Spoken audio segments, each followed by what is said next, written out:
Hello Makeup Void, I'm Trin and welcome back to my channel. Today's video is still in the beauty realm, but it's a little bit different because we are talking about Ozempic. And I have a lot of thoughts. We're going to dive deep into what the product is, what it does, why it's so popular, and why I have a lot of hesitations about it, and what it means for the beauty industry as a whole. And what are words? What are words? So instead of this being like a get rich quick scheme, it's more of a get thin quick scheme. So I have some thoughts. If you're into this video, if you want to see more similar content like this, let me know. Let's go ahead and get rolling. It's Ozempic. It's a type 2 diabetes medication. It's a glucagon-like peptide, or GLP-1, which is a receptor agonist that helps to lower blood sugar levels.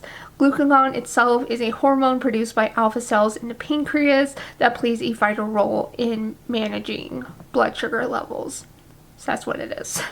Now, Ozempic works by increasing insulin production in the pancreas, reducing glucagon production in the liver, and slowing down the process of food. So with every medication, we have some side effects. The side effects include nausea, vomiting, stomach pain, constipation, upset stomach, burping, gas, bloating, runny nose, and loss of appetite. Loss of appetite. Besides loss of appetite, those side effects are common in many medications. Something as simple as ibuprofen, Tylenol to Benadryl, simple over-the-counter drugs have side effects.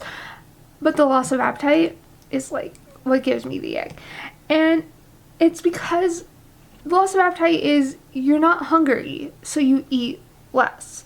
But when you do eat less on a consistent basis, when you do go to eat to make up maybe the calorie deficit from the day before, you eat even less than what your body needs just because you feel too full.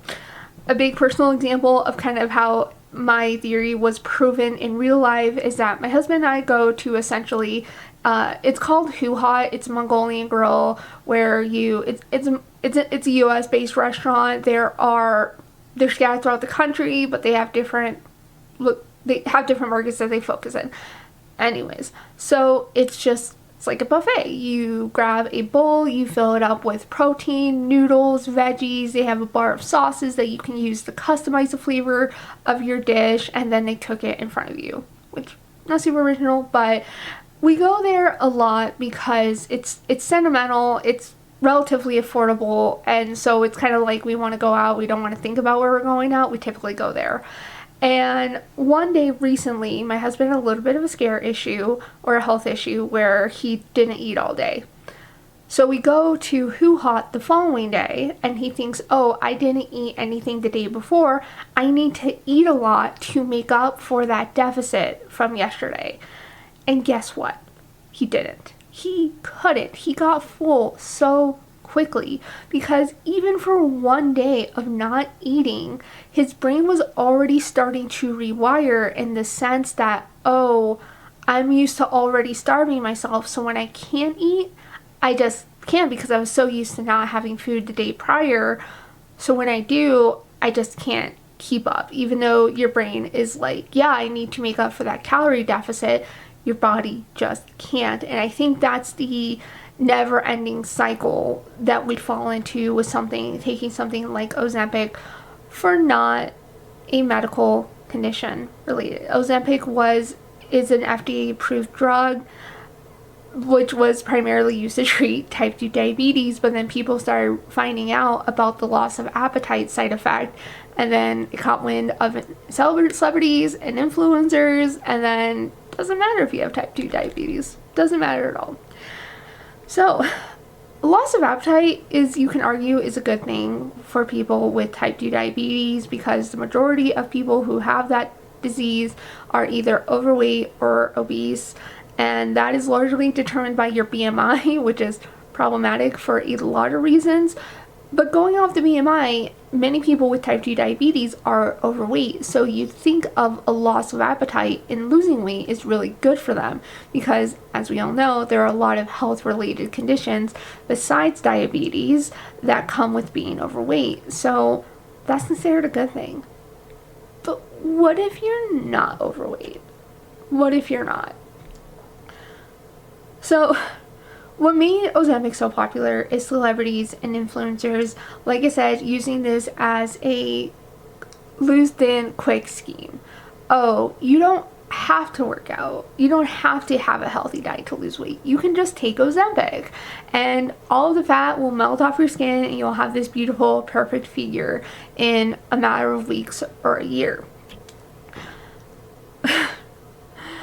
So celebrities and influencers start taking this drug, and then people start noticing that they're losing weight, and of course the media is like, what's your secret? And then they start touting Ozempic. So that pressure of having to look a certain way by seeing the celebrities and influencers that we see almost on a regular basis, then whether consciously or subconsciously tells the regular daily person or the daily regular consumer that you need to look like them. And that's not new. That is 100% not new to media or celebrities at all. I won't say it's always been like this, but there's always been an expectation to look like people that you maybe not necessarily look up to, but people that you just see flaunt their beauty in the media. And that's not just an us problem, it's other people in that space, their peers, that are also encouraging them to lose this weight, maybe by taking Ozempic. Like I said, fitting into a certain aesthetic is not new. In the 80s, it was all about big hair, long legs, looking overall very athletic. In the 90s, it was all about heroin chic, which is a complete shift from that, where you essentially want to look as thin as humanly possible, or to the point where you don't really look human. Heroin chic comes from the fact that heroin is also an appetite suppressant, and so when you're taking that drug, you also don't want to eat. So that's kind of where heroin chic comes from as a term. In the 2000s, it was all about being tan, having buffed arms and abs, and again, kind of going back to the 80s, having this overall athletic aesthetic. Now, in 2018, we had 2018-ish, that was just the year that kind of stuck out in my head. It was all about the hourglass silhouette. You wanted a big chest, tiny waist, and a big butt. Celebrities could easily achieve that with plastic surgery, and then the regular consumer can maybe achieve that by wearing corsets. Plastic surgery is its own dumpster fire that I do want to get into another video, but let's focus on Ozempic for now, because now, instead of just using self-tanners or going to the gym or using heroin, people are turning to a type 2 diabetes drug to conform to the aesthetic that is either expected of them, and that in turn has become expected of the regular person. And this comparison, like I said, is not new. Ozempic, like I also said, is FDA approved to treat type 2 diabetes. That's what it's approved to do. It is not FDA approved as a weight loss tool, which I don't have the biggest grievance with, because a lot of medications that people take are not necessarily taking for the purpose that they are prescribed, but through science, through researchers realize that, oh, this medication that was FDA approved for one thing is also helps lower another thing that it may not necessarily be approved for, but because it helps one person, doctors think like, okay, it's okay to maybe prescribe this for not FDA approved things. I have that personal experience with a medication that I started taking when I first got diagnosed with schizoaffective disorder, where I was taking a heart medication that I didn't need for heart purposes, but it helps lower my anxiety, and so that's why I primarily started taking that drug. Wasn't FDA approved for that, so I don't have a qualm with that. I think it's just my overall grief with Ozempic is taking a drug to fit a societal norm, to fit a beauty standard, and to compare the only way to compare yourself to achieve that celebrity look is by taking a drug. And I don't think doing this by diet and nutrition is bad to try to emulate them. I think it's the fact that they're taking a drug to achieve it. But we'll get into that maybe a little bit later. Another problem I have with Ozempic, not just that it's a get thin quick scheme, not just the fact that celebrities and influencers are shoving this drug that is not FDA approved for what they're using it for, it's also the fact that it only became approved in 2017. There's not a lot of research on long-term side effects of taking Ozempic. And that's simply because there hasn't been enough time to really study these side effects in the long term, because it's only been out for 8 years. And I can personally say that I'm taking a medication that just got FDA approved last year that has radically changed my life, but I can justify that because it's drugs used to treat mental health disorders, and I'm taking it for a mental health disorder. Whereas initially people that started taking Ozempic for type 2 diabetes, I can imagine the mindset of, oh, you've tried nearly every drug on the market and it's just not working. The drugs just aren't helping. So I can see someone in 2017 with type 2 diabetes starting to take Ozempic as kind of like, this is my last shot. This is my one and only hope that I have left to regulate the disease that I have. And that's the way I felt with the medication that I started last year. So I see that. And I can maybe see that for celebrities, for influencers, for daily people, regular people that have tried all the weight loss schemes, all the ways to lose weight, and it's just not paying off. So this could kind of seem like the lighthouse that you're seeing on like a foggy day where, okay, nothing else is working. Maybe I'll take a shot with this. I do know about Ozempic. Well, we had to reference other drugs in the same class. So what we do know about long-term side effects is that it can include skin changes, dryness, wrinkling, saggy skin. All of that is hilarious if you are a celebrity and taking this for those purposes, well, for weight loss purposes, because you're gonna get that. But you also get hair loss, which just happens if you lose weight incredibly quickly, like many people are doing with Ozempic. It can have gallbladder problems, pancreatitis, thyroid cancer, heart and kidney problems. And this is also varying on how long you take Ozempic. For weight loss purposes, you can take this maybe for 6 to 12 weeks, lose all the weight you want, get off of it. Maybe you'll take it up to a year. And then generally though, compared to other similar drug classes, you may take it up to 18 months. But even though you stop taking a drug, just because it gets fully out of your system does not mean there's not long-term side effects that you won't see years down the line. Which makes me hesitant about my new med drug, but whatever. We're not getting into it. We're not getting into this. It's about Ozempic. It's not about me. It's about Ozempic.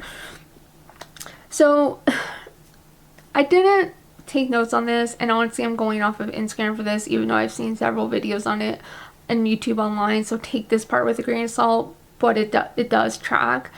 When you lose weight quickly, your body is not, when you lose weight by depriving yourself of food, you're not losing weight from the fat on your body. Your body is not pulling nutrition that it needs by not eating from your fat. It's getting pulled from your muscles. So while it's a good thing that you're losing weight so quickly, you're also losing muscle mass with a variety more health problems because of the way and the speed you're losing weight.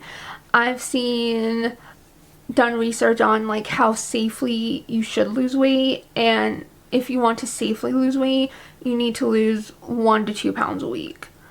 People with Ozempic are losing 10, 12 pounds a week, well, 10, 12 pounds a month, or even quicker than that. That's why I keep calling Ozempic a get thin quick scheme, is that it's not good in the long term. Unless you are taking Ozempic and then starting a nutrition regimen and starting up exercise, your body is just going to pull that weight, what it needs to. It needs to pull from your muscles instead of your fat if you don't start an exercise routine or a healthy diet with it. And I don't think that's what many people are taking into fact when you start taking a weight loss drug, because it's not really talked about. You have to do some research to realize how you're losing the weight. And like with hair loss, if you're losing weight quickly, you also can have a lot of hair loss. So I don't think people are thinking about it. I think they're thinking about it in the short term. They just want to lose weight as fast as humanly possible and not necessarily as safely as possible. So you take Ozempic, you get the weight loss that you want, and you get off of Ozempic. What now? What will potentially happen, which I don't have any research, it's just kind of like reflecting on all this information, is that you'll start gaining the weight back, which happens a lot when you stop any nutrition dietary program or exercise program. You start gaining the weight back. And then because with Ozempic specifically or similar drug classes, you lose all this weight, you've essentially been starving yourselves for 6, 12 weeks, year, 18 months. Your body's like, oh, I have an appetite now. We were starving ourselves for so long. Let's consume the calories that we actually need to get back on track. And sometimes you'll have the attitude of, well, I'm 120 pounds, I'm 110 pounds, I can afford to go to McDonald's and eat a hamburger 2 to 3 days a week or something, and then you gain all the weight back, and then it just becomes this never-ending. Does it become this never-ending cycle of you taking Ozempic, losing the weight, getting off of it, and then gaining all the weight back just to start taking Ozempic again? Is that what's gonna happen? Like, we don't really know, but could that maybe happen? Is that we get into this never-ending cycle? And I think it's definitely possible for that to start, especially if you're not incorporating nutrition, a healthy diet, and starting an exercise program at the same time. I have started making the effort personally this year to start meal prepping, therefore having healthy meals every week this year, for at least for work. And I've done pretty good at the meal prepping part, but let me be 100% honest with the exercise. No. And my always excuse is like, oh, easy exercise is going for walks outside. It's cold in Colorado. Do I have a treadmill? Yes. Do I want to use it? No. I'd rather sit on my butt and read. So I don't want to. I don't want to walk on my treadmill. I want to go outside and walk, but it's too freaking cold. So, but obviously there's more than one ways to work out inside. I'm just making a lot of excuses for me. But another thing I want to talk about is, so it's this potentially never-ending cycle of losing weight. Not only losing weight, but losing vital muscle mass instead of losing fat. So you can lose all this weight and you still look like a little chunky with the fat around you, because your body's not pulling from the fat to lose weight, it's pulling from your muscles. So not only do we have that to factor, but also factor in the cost. Just if we're gonna go off the rails and say you don't have insurance. What if you do not have health insurance? I'm basing this on American healthcare. It's the world I live in. So many people, I should figure out statistic for this, but so many people do not have health insurance. They can't afford health insurance, or maybe the health insurance through their job covers next to nothing, which I know is also a case for many people. So what if you don't have insurance? Ozempic costs nearly $1,000 per month. And you're supposed to take this for about a year. So it's like 12 grand a year. I've seen a lot of things on the internet. I was like, oh, you can't afford Ozempic? Try something like Wegovy. Take something like this or that. Wegovy without insurance is $13.49 a month. It's more expensive than Ozempic. And a lot of people, if you don't even heard about it, but there's this resource called GoodRx, just an app on your phone, where you can look up prescription drug medications to see how much GoodRx can maybe save you. And so I looked at GoodRx for Ozempic, and it says only $25 a month, which is like, okay, that's reasonable, that's feasible for a lot of people, is to afford $25 a month. And then Wegovy, they didn't even have Wegovy. So then we go into this fact of you're desperate, you want to lose weight quickly, but you can't afford something like Ozempic or Wegovy, maybe even with GoodRx as a resource. there are other dupes that are maybe not considered FDA approved that are similar but different enough to Ozempic because it offers a compounded semaglutide, which is the active ingredient in Ozempic, which is fine. But if you're in the beauty world and you pay attention to ingredients, you'll know that just because something's more affordable because it does the same thing, it may have the same ingredients, does not necessarily mean it's a good thing. And a lot of people, at least in the beauty world, you can do a lot of research into ingredients, find what works for you, what doesn't work for you, things to avoid, things you want to actually have in your makeup. And a lot of us aren't that well versed in with that lens with medication. And sometimes, or if at all, it's really challenging to figure out the full ingredient list of a medication. Normally, from what I've seen in looking at my own medications, is that they'll just show you like the top 2 or 3 active ingredients in it, and they won't mention anything else that's in there. So what else is in those medications that we don't know about? Not that we could probably understand. Not that like the common human that doesn't live in a world of researching medications, or a chemist or a doctor, not that any of us would understand what those nuanced ingredients in medications are, but that does make a difference. Those little adjustments, those little things can make a difference over time. Makeup is literally only skin deep. Most of it is just might sink into your skin, a few layers, but maybe a lip product that you keep talking that gets in your mouth, that from your lips into your mouth, you might digest some of it. And I know people that have had allergic reactions due to that because of ingredients in lip products. But Ozempic is literally going to your pancreas and liver. Like, literally. So what is in these knockoffs, these dupe medications that we don't fully quite know what is understand? Even though the active ingredient or is semaglutide, what else is in there? It probably, like, because it's like with makeup, it probably doesn't make the biggest difference across brands, but this also goes in your body, which also makes me really hesitant. And so there's websites like Hers and Hims that are just like therapy websites. You just go in, you get matched with a provider, and they'll prescribe you probably everything you want. And on the Hers website, they can start offering you Ozempic at a lower price, starting at $165 a month for a 12-month supply, and that's paid up front. And I didn't do... Okay, let's sidetrack. How much is $165 times 12? Only that. I mean, it's a... But you can make the argument that it's a similar gamble than, like, supplements. Because no supplement is FDA approved. You're taking the risk on every supplement you take. So what's the difference? And I think the difference ultimately is this medication is being touted as a weight loss drug.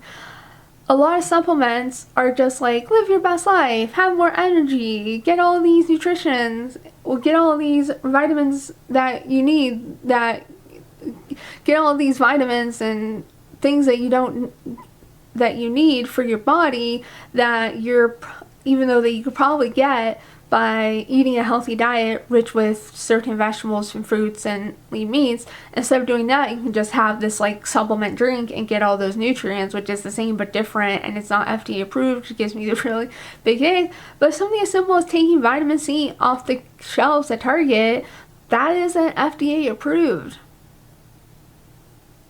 So should you not take any vitamins or supplements at all? Like, that's a completely different story, but it's just... Overall, I have listed all the problems I have with Ozempic as a whole, but what truly does upset me with this drug in this attempt to get thin quick scheme is not only the fact of how you're losing weight, how your body's pulling from the weight loss, how it's sometimes Ozempic is not even affordable, or is affordable for not many people, but also the fact that what is this telling us? What is telling us, the daily person. Because with all the past, like, societal standards of the past, long legs, big hair, looking tan, you go to tanning booth where you can burn your skin outside, but all of those things in the past weren't medication based. You had to actually put a reasonable amount of effort to get those results. Whereas with something like Ozempic, it's like you can skip the line. You don't have to do diet and exercise, because diet and exercise is going to improve your body in the long run. It's way better for you, but you're not going to get the results in like 6 weeks. Ozempic makes it quick and easy, where you don't have to try. And it's choosing that instant gratification over a long-term plan that is going to hopefully instill healthy habits into your body, into your mind. So it's not that, oh, I've eaten healthy and I've worked or exercised for a year. Oh, I don't have to do this anymore because I've lost all the weight. Hopefully by then you've already instilled those healthy habits into your body to where, oh, something like a McDonald's hamburger just doesn't taste good to you anymore. Because my overall grief with Ozempic is not only making the average person feel like they have to match society standards, which is not new, it's not a novel idea at all, but it's the means that we go about it. Yes, Ozempic can make you lose weight really quickly, but at the cost of your body and the cost of the way you look. And if you take Ozempic for type 2 diabetes, like, more power to you. If that's your miracle drug, literally, for curing no drug cures anything, but if it seemingly cures your type 2 diabetes, like, I don't see anything wrong with that. I see it as people taking it to fit into what society deems as valuable, as worthy. You can't contribute, you don't mean anything unless your clothes say a specific number on the size tag. You can achieve weight loss goals through diet and exercise.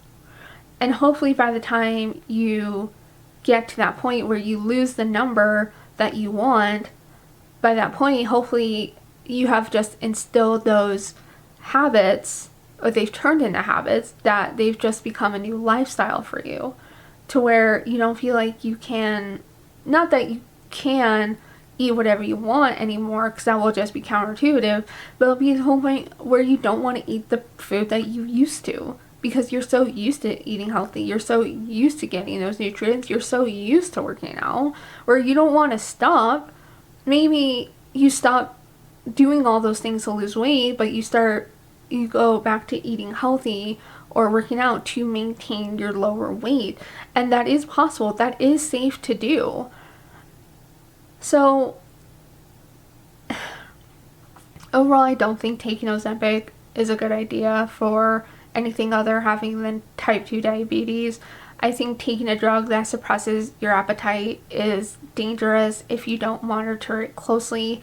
I will give the website like hers a benefit of the doubt, because not only do doctors, providers can prescribe you with something like Ozempic or Ozempic dupe, but also they do have nutritionists and dietitians on their website. Maybe you don't want to go the Ozempic route, you can still use hers as a resource for that.